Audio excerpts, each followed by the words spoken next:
لله رب العالمين والصلاة والسلام على رسوله الكريم. قال الله تبارك وتعالى في القرآن المجيد والفرقان الحميد. أعوذ بالله من الشيطان الرجيم. بسم الله الرحمن الرحيم. شهر رمضان الذي أنزل فيه القرآن هدى للناس وبينات من الهدى والفرقان. صدق الله العلي العظيم وصدق رسوله النبي الكريم ونحن على ذلك من الشاهدين والشاكرين والحمد لله رب العالمين. ఈరోజు మనం దివ్య పురాణం నుండి 2వ సూరతుల్ బకరా నుండి 185వ ఆయత్ని చదవడం జరిగింది. అందులో అల్లాహ్ ఏమంటున్నాడంటే, ఈ పవిత్రమైన ఖురాన్ నేను రంజాన్ మాసంలో అవతరింపజేశాను, ఇది హితబోధ సమస్త మానవాళి కోసం అని ఇందులో దేవుడు చెప్పడం జరిగింది. అంటే ఇక్కడ ఖురాన్ అనేది ఒక దైవ గ్రంథం, ఒక మతానికి, ఒక వర్గానికి, ఒక సమూహానికి చెందినది అసలు కానే కాదు అని మనకు స్పష్టంగా ఈ ఆయత్ వలన మనకు తెలియడం జరుగుతుంది. దీనికి అసలైన అర్థం ఏమిటంటే, ప్రవక్తలు భూమి మీద పలు చోట్ల పలు సమయాల్లో అవతరించిన తర్వాత వారందరి సారాన్ని కలుపుకొని ఒక కల్కి అవతారం, ఒక అంతిమ ఋషి, అంతిమ ప్రవక్త అనేది చాలా అవసరం భూమికి. అందుకోసం ఆ కల్కి అవతార్, ఆ అంతిమ ప్రవక్త, ఆ అంతిమ ఋషి ముహమ్మద్ ప్రవక్త సల్లల్లాహు అలైహి వసల్లం గారి రూపంలో దేవుడు మనకు ప్రసాదించడం జరిగింది.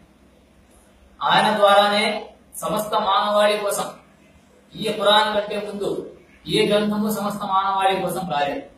కేవలం ఈ ఖురాన్ మాత్రమే సర్వ మానవాళి కోసం వచ్చినది. ఇందులోనే సర్వ గ్రంథాల కలయిక ఇందులో కలిగి ఉన్నది. ఖురాన్ గ్రంథం ఏముంటుంది? ఫీహా కుతుబున్ ఖయ్యిమా అంటే ఇంతకు ముందు ఉన్న పూర్వపు పుస్తకాల సారం మొత్తం ఇందులో ఉన్నది అని కేవలం ఖురాన్ గ్రంథం మాత్రమే చెబుతున్నారు అనమాట. అందుకోసం ఈ ఖురాన్ కేవలం ఒక వర్గాని కోసమో, ఒక సమూహాని కోసమో, ఒక జాతి కోసమో, ఒక మతాని కోసమో, ఒక ధర్మాని కోసమే కాకుండా మనం దీనిని సర్వ మానవాళి కోసమని అర్థం చేసుకొని చదివినచో మనకు దీని యొక్క అర్థము, దీని యొక్క అంతరాయము ఇంకా బోధపడే అవకాశం ఉన్నది. అలా కాదు, ఇది ఒక వర్గానికే చెందినది అని మనం అనుకుని చదివినట్టయితే ఇది ఎన్నటికీ ఆ విధంగా మనుషులకు అర్థం కాదు. మరియు ఇది సమస్త మానవాళి కోసం హితబోధ అని స్వతహాగా దేవుడు చెప్పిన తర్వాత, ఆ అల్లాహ్ ఆయన పరమ పవిత్రుడైన అల్లాహ్ చెప్పిన తర్వాత కూడా మనం దీనిని ఒక సమూహం కోసం నిర్ణయించి, ఒక సమూహానికి అంకితం చేసి వారే దీన్ని చదువుతున్నారు, ఇది వారి ధర్మ గ్రంథము అని చెప్పడం అది మన అవివేకం తప్ప మరేమీ కాదు. ఈ పవిత్ర ఖురాన్ లో దేవుడు షహరు రంజాన్ అల్లజీ ఉంజిల ఫీహి ఖురాన్ హుదల్ లిన్నాస్ అంటే యావత్తు మానవాళి కోసము ఇది హితోపదేశ అని చెప్పడం జరిగింది. అలా కాకుండా మరికొందరు ఏం చెప్తున్నారు? ప్రస్తుత కాలంలో మనం చూసినట్టయితే పూటకో స్వామిలు మరియు చోటుకో పూజారులు పుట్టుకుని వస్తున్నారు అన్నమాట. వేరు రకాలుగా, వేరు తరాలుగా, వేరు సిద్ధాంతాలుగా వారి యొక్క అల్ప జ్ఞానాన్ని అధిక జ్ఞానంగా చూపించి ప్రజలకు మభ్యపెట్టి చెడుదారుల్లో వారి ఉన్న కాస్తిని క్షుద్రశక్తులతో, మాయామర్మాలతో జనాలను తమ వైపుకు తిప్పుకొని మార్గాన్ని భ్రష్టు పట్టించి దేవుని వద్దకు తప్పించి అపవాది అయిన సాధారణ వద్దకు, శైతాన్ వద్దకు, దయ్యం వద్దకు, మాయ వద్దకు తోలుకొని పోయే పని చేస్తున్నారు. నిజానికి వాళ్ళు చెప్తున్నారు, కానీ దీన్ని మేము సక్రమమైన దారిలోనే మన ధర్మాన్ని, మా యొక్క సిద్ధాంతాన్ని నడుపుతున్నాము, సక్రమమైన దారిలోనే మేము నడుస్తున్నాము, మా ప్రజలను నడుస్తున్నాము, మా భక్తులను నడుపుతున్నాము అని చెప్తున్నారు. కానీ వారికి మీరు నడుపుతున్న ఈ దారి యొక్క ఆధారం చూపించండి అని అడిగినచో వారు ఎన్నటికీ చూపించరు. ఖురాన్ ఏమంటుంది? హాతు బుర్హానుకు ఇంకుంతుం సాదిఖూన్, వారి వద్ద ఏదైనా సాక్ష్యాలుంటే చూపిమనండి, వారు కనుక నిజమైన సత్యవంతులే అయితే అని ఖురాన్ గ్రంథం మనకు చెప్పడం జరుగుతుంది. ఈ విధముగా మనం ఎవరైనా గాని, ఏ సిద్ధాంతకర్తలైనా గాని, ఏ మానవాళి కోసం హితబోధ చేయడానికి వచ్చిన వాళ్ళైనా గాని వారు తమను తాము దేవుని మధ్యకు తీసుకువెళ్లే వాళ్ళమని నిరూపించదగినట్లయితే వారికి ఏకైక షరతు వారు దైవ గ్రంథాల నుండి వారి యొక్క సిద్ధాంతాలను నిరూపించగలరు.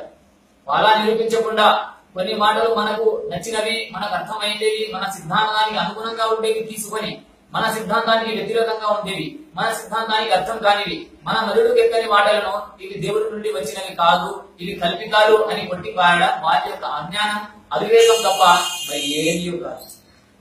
దేవుడు సర్వ మానవాళి కోసం, సర్వ ప్రదేశాల కోసం ధర్మ గ్రంథాలను అవతరింపజేయడం జరిగింది. ఆ ధర్మ గ్రంథాలలో జ్ఞానం దేవుడు చెప్పిన విధంగా మనం అర్థం కాకపోతే, అర్థం కాలేదు అని మనం విడిచిపెట్టడం మంచిది. కానీ దానిని వంకరటింకరులుగా ప్రవర్తించి, వంకరటింకరులుగా దానికి అర్థాలు తీసి నానార్థాలుగా దాన్ని మార్చి మాయలో మన జనాలను పాడేయడానికి వేరే రకంగా చెప్పడం అది చాలా పాపం, మహాపాపం. ఇంకొంతమంది ఖురాన్ గురించి చెప్తారు. ఖురాన్ గురించి మనం చెప్తుంటే ముస్లింలకు కోపం వస్తుంది.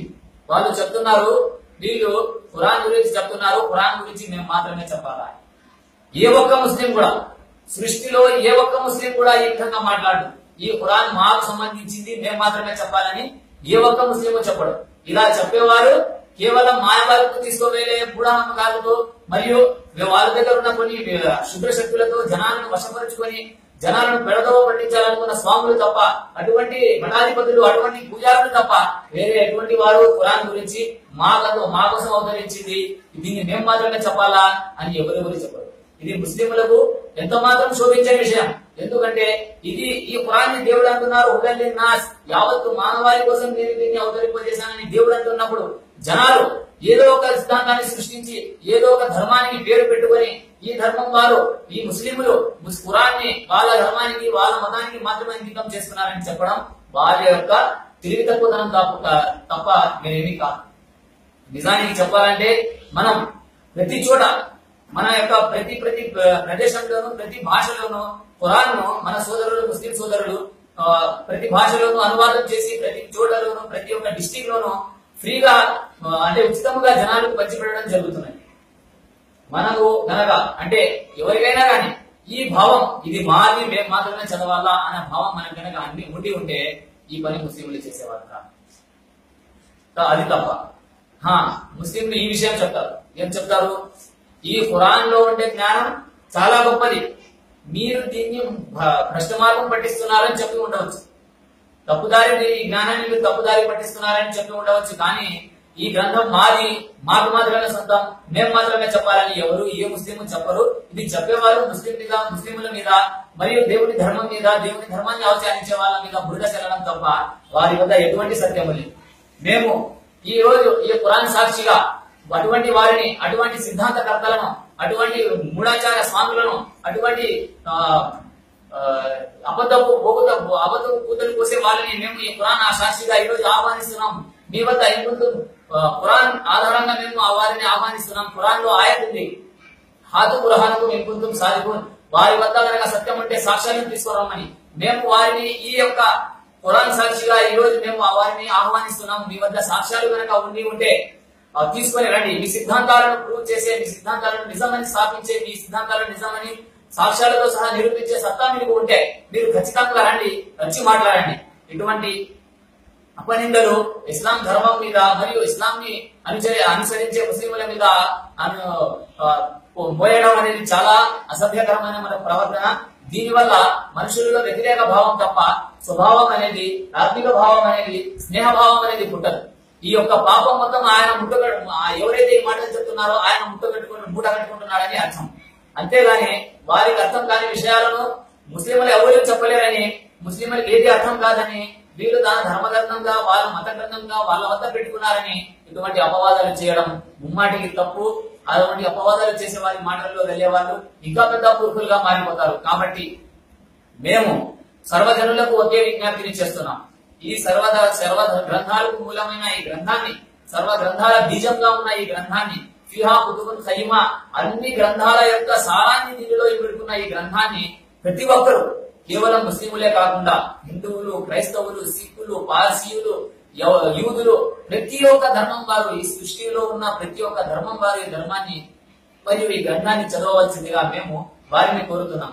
మరియు ఇలాంటి అపవాదాలు మరియు ఇలాంటి అబద్ధపు మాటలు మాట్లాడే వారికి మేము ఈ ఖురాన్ సాక్షిగా పిలుస్తున్నాం. మీ వద్ద సత్యమే గనక అయి ఉంటే, మీకు మాట్లాడే గనక ధర్మం ఉంటే, మీరు మీ సిద్ధాంతాన్ని ఖురాన్తో నిరూపించగలము అన్న శక్తి మీకు ఉంటే మీరు రండి. వచ్చి మాతో కూర్చొని ఈ గ్రంథం ఆధారంగా మాట్లాడండి, మీ వద్ద సత్యం ఉన్నదో లేదో గ్రంథం నిరూపిస్తుంది, మరియు దేవుని వాక్యం నిరూపిస్తుంది. మీ మాటలు నా మాటలు ఎంత మాట్లాడినా కూడా మన మెదడు వరకే అంకితమవుతాయి, కానీ దైవ గ్రంథం ఏదైతే మాట్లాడుతుందో అది దైవానికి సంబంధించినది, దైవ ధర్మానికి సంబంధించినదిగా ఉంటుంది. కాబట్టి మేము ఈ దైవ ధర్మ గ్రంథం సాక్షిగా వారిని ఆహ్వానిస్తున్నాము. వారి వద్ద కనుక సత్యం ఉంటే వారు ఖచ్చితంగా మా వద్దకు వస్తారని, అంతేగాని ఇది ముస్లింలు ఇలా చెప్తున్నారు అలా చెప్తున్నారని చెప్పని మాటలను చెప్పినట్లుగా చిత్రీకరించి ముస్లింలను అపనిందలు పాలు చేసేటువంటి పనులు వారు చేయకూడదని వారికి హెచ్చరిస్తూ నేను ఈ రోజు నా యొక్క ఈ వాక్యాన్ని సమాప్తం చేస్తున్నాను. వాకిలు దావానా అల్హమ్దులిల్లాహి రబ్బిల్ ఆలమీన్. అల్హమ్దులిల్లాహ్.